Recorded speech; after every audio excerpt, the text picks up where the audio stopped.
I love inspiring quotes. Sometimes when the words just can't seem to materialize in our own heads, someone has come along and perfectly and succinctly stated what we are thinking or feeling. Creativity and innovation surround us and shape the world in which we are living. But how do we begin talking about it? Concepts so large, so ever present, yet so hard to sometimes describe, especially in regards to technology. It is easy to discuss creativity in regards to a painting or innovation in regards to the invention of a new appliance, but to blend the two, that is the challenge. That is why I will leave it to those who have put it into words that I myself could not construct. To raise new questions, new possibilities, to regard old problems from a new angle requires creative imagination and marks real advance in science. Albert Einstein, Nobel Prize-winning physicist. Once you have an innovation culture, even those who are not scientists or engineers, poets, actors, journalists, they as communities embrace the meaning of what it is to be scientifically literate. They embrace the concept of an innovation culture. They don't fight science, and they don't fight technology.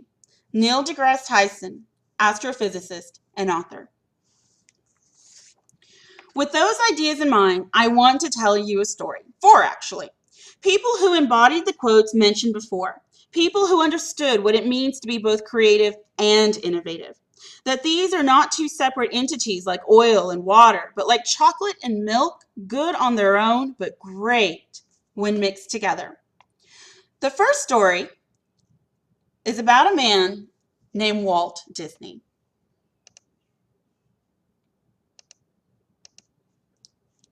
Hi-ho, hi-ho, hi-ho, it's home from work we go.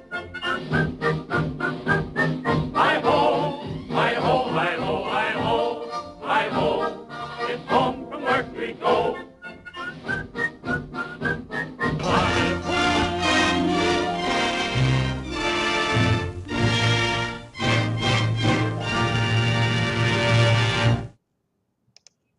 In 1934, when Walt Disney first decided to create a full-length movie version of Snow White and the Seven Dwarfs, he was derided from all sides.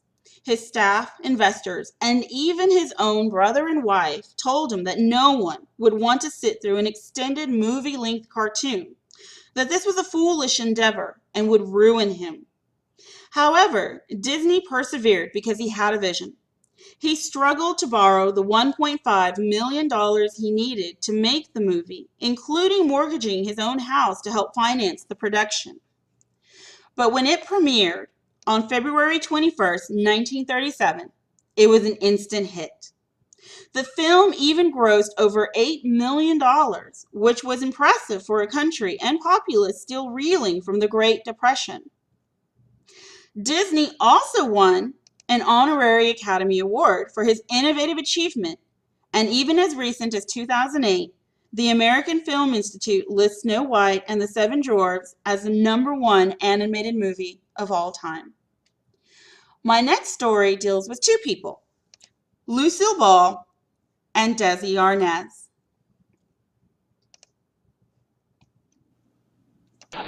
Front page. Orchestra leader, jail in shooting spree. Cuando la lleve a la casa le voy a cortar la cabeza en 2 pedazos. Come on, sweetie. Come on, sweetheart, let's go home. Come on, lady, you can go out in the world now. Nobody... And don't you make fun of my English. That's English. Sí, inglés, lo hablo muy bien, muy perfectamente. Usted no me tiene que decir con rebolico ese que no lo hablo bien. How dare you say that to me? What did I say? I don't know, but how dare you?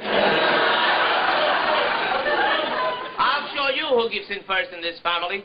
Mira que me decir a mí que yo no sé hablar inglés cuando lo he estudiado perfectamente en todas las universidades, muchísimos años. Lo hablo mejor que toda la gente que está sentada en la mesa aquí. And whenever you're ready to call me and apologize, you can call me down to the club. Don't hold your breath. Ha! I might be wearing this clothes. I gotta go out in the street. I gotta go. Oh, no, no! No! No! Look out! Look out! Ay, que la vaina está muy caliente la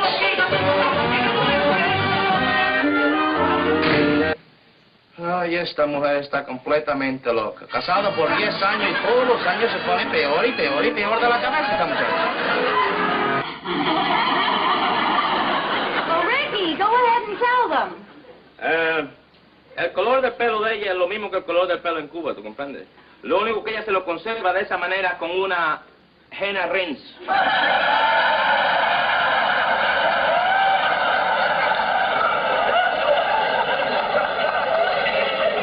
I have an idea my hair suffered in the translation.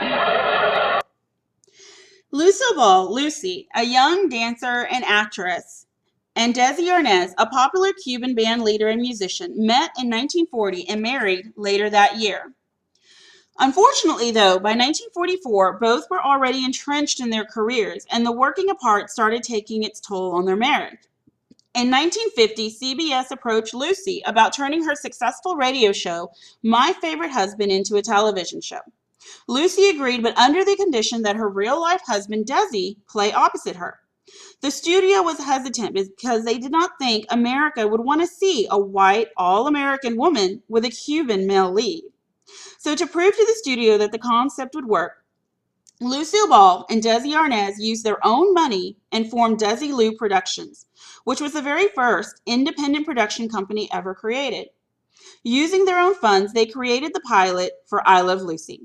This meant that because they used their own money, they were their own bosses instead of the studio and were able to make decisions regarding their best interests. To start, most shows were filmed in New York so that they would not have to compete with the films made in Hollywood. Lucy and Desi did not want to move to New York and insisted on staying in California. CBS was frustrated and concerned because at that time shows were created by using kinescopes, a picture tube that was an inexpensive technology to use and easy to rebroadcast. The problem was that due to the time difference, by the time the show would reach New York, the kinescope image would be very blurry. Lucy and Desi suggested using film, which would be clear to view and could be stored for use later on. Again, CBS refused. Film was more expensive, and not only that, but Desi insisted on using 3 cameras to get close-ups and multiple angles instead of the traditional 1 camera like every other show, which meant having to buy film for 3 cameras. Not only that, but they did not understand why anyone would want to see a show's episode more than once. So why keep the film? So once more, Lucy and Desi used their own funds to use film to record the show. Now they were able to stay in California and they retained the rights to their own show instead of the studio. Finally, I Love Lucy debuted on October 1951 and quickly became a nationwide hit show. During this time, television as a new technology started expanding in popularity. However, there was a large gap in the amount of offerings available, especially in areas like the Midwest that had little programming of its own. Lucy and Desi offered CBS the use of their film to rebroadcast for $5 million, which would be worth $19.5 million today. With this deal, CBS was able to fill in time slots with episodes of I Love Lucy. Many people recognize Lucille Ball and Desi Arnaz as creative entertainment geniuses. What many people do not know is that they were also innovative geniuses as well. Unwilling to let a studio hijack their creative vision and what they saw as the future of television, Lucy and Desi changed the landscape of television forever. Even now, the majority of shows are filmed in California. 3 cameras is a standard for filming and not the exception. Other people have established their own independent film companies.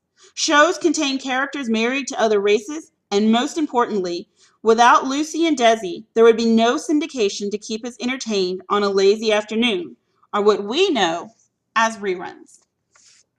My next story involves 3 people you've probably never heard of: Bill Heinemann, Paul Dellenberger, and Don Rawitsch, the inventors of the Oregon Trail video game. Okay, so Oregon Trail is an Apple II game which many American elementary school kids played in classrooms instead of actually having to go to class. This is why everyone likes Oregon Trail.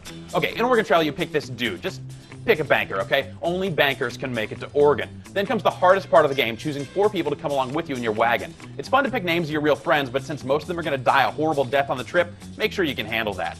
So before you do all that, you got to buy supplies. Most of these supplies will get stolen, Water damage, traded to other travelers, will be voraciously consumed along the way. Then you spend the rest of the game trying to manage the remaining supplies in the hopes that you can limp your way across the state line into Oregon. The best way to do this is just not feed anybody well and travel really, really quickly. In 1840, apparently everyone gets dysentery every few days. The most grave hardship of all, however, is the tedious hunting and the fact you can only carry 100 pounds of food back to your wagon each time you hunt. If you successfully manage to haul your supplies and your people all the way across the country, you're met with one final challenge, a river rafting excursion that usually results in everyone drowning and you get to see your name etched on the sweet ASCII tombstone. Then you have to go back to math class. One fall afternoon in 1971, college students and roommates Bill Heineman and Paul Dellenberger came to their apartment to find their other roommate, Don Rawitch, on the floor with a large sheet of butcher paper. He explained to them that he was trying to create a board game to teach his 8th grade students about Western expansion in the 19th century. Apparently, all his other attempts had failed, and the students still were not interested, which frustrated Rawitch. Heineman and Dellenberger, who had recently taken computer programming classes, suggested making a computer game instead. Because computers were still not readily available, they spent 2 weeks in an old janitor's closet at Rawitch's school with the only computer they could find, an old teletype, and proceeded to create a game that had families trekking across 2,000 miles from Independence, Montana to Willamette, Oregon. With the game completed, on December 3, 1971, Rawitch rolled the game into his class as his curious students crowded around the unfamiliar machine. The computer started asking questions related to hunting, food acquisition, and more, and the Oregon Trail game was born. The students had to figure out the solutions quickly and type them into the machine, or else there would be repercussions. As Rawitch pointed out, the students weren't students anymore. They were settlers crossing a wasteland, and their decisions made the difference between life and death. The students loved the game and worked hard to learn how to become better settlers. Here's the funny thing. Rawitch had no idea that he and his friends had just invented game-based learning or educational gameplay. He just thought it was a fun lesson, and when the school year ended, he deleted the program from the teletype. As a souvenir of all his hard work, though, he kept the large scroll of paper with all the programming code and put it into his closet. Instead of continuing with teaching, in 1973, Rawitch went to go work for the Minnesota Educational Computing Consortium, or MECC, which was looking for new ideas to take advantage of new emerging technology. With his friends Heineman's and Dellenberger's blessing, Rawitch updated the code and presented it to his boss. With software selection being so limited, the MECC gave the go-ahead to distribute the game to area schools, and it became a hit. In 1978, when Minnesota decided to purchase computers for all of their schools from this little startup company called Apple, every Apple II computer came with an Oregon Trail disc. As other schools observed the popularity of the computers in the game, they wanted to have the same tools. Soon, the Oregon Trail was played in almost 5,000 schools districts nationwide. Since the game's inception, it has sold over 65 million copies, educated millions of students, and became the originator of game-based learning and educational software development. My last story deals with a man you've probably all heard of by the name of Steve Jobs. Steve Jobs founded Apple in 1976 in his parents' garage with his friend Steve Wozniak, or the Woz. By 1985, he was forced out of the company he founded. By 1997, Apple was on the brink of bankruptcy, and Jobs was brought back in as an interim CEO. To the shock of many of his employees and board members, one of his first acts was to end the long-standing feud with the quote-unquote enemy, Microsoft, which prompted Bill Gates to convince the Microsoft board to invest $150 million into Apple Corporation. At the time he returned, Apple was in the process of developing numerous products. After a lengthy review session, Jobs grew frustrated and shouted "Stop" in the middle of a board meeting. Jobs' philosophy had always been simplicity. He canceled the manufacturing of everything and only wanted to focus on creating 4 products that would either be portable or desktop worthy. Apple was trying to accomplish and compete against too many products, and they were burying themselves. He later stated, "Deciding what not to do is as important as deciding what to do." The first in a long line of innovative and technology-altering releases, in 1998, Jobs announced the new iMac. Its function was to be a simpler, user-friendly computer that anyone could just turn on and start immediately using. By 1999, Apple's revenue increased by 97%. On October 23, 2001, came one of Steve Jobs' most innovative releases, the iPod. Later that year, the iTunes Store was opened, which changed the way music was acquired even to this day. The year the iPod was released, only 125,000 units sold, but by 2011, 304 million iPods were sold worldwide. In 2007, the streamlined and extremely popular iPhone was released and was an instant success. For the first time, customers were able to download relatively new software onto their phones from the Apple Store called apps. By 2011, the year of Steve Jobs' death, Apple Corporation went from being worth just under $2 billion in 1997 to being worth $364 billion. They also went from making over 50 products to focusing on only about 10. From the very beginning, Jobs believed in simplicity, creativity, innovation, and risk-taking. It was this philosophy rather than a business model that saved an entire corporation. These are interesting stories, but what does it mean and why does it matter in regards to instructional technology, much less creativity and innovation? Well, instead of focusing on what was and had always been, these people followed physicist William Pollard's advice. Without change, there is no innovation, creativity, or incentive for improvement. Those who initiate change will have a better opportunity to manage the change that is inevitable. As instructional technologists, we must be willing to look at what has existed before and then adapt, utilize, and create what is to come in the future. It is not enough to just know the technology, but how to employ its use in inventive and inspired methods.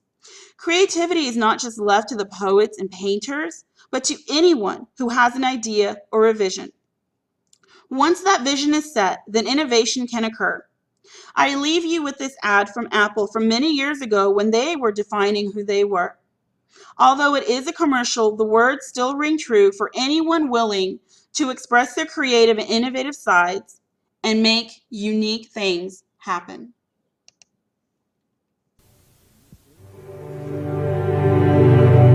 Here's to the crazy ones, the misfits, the rebels, the troublemakers, the round pegs in the square holes, the ones who see things differently. They're not fond of rules, and they have no respect for the status quo. You can quote them, disagree with them, glorify or vilify them. About the only thing you can't do is ignore them, because they change things. They push the human race forward. While some may see them as the crazy ones, we see genius. Because the people who are crazy enough to think they can change the world are the ones who do.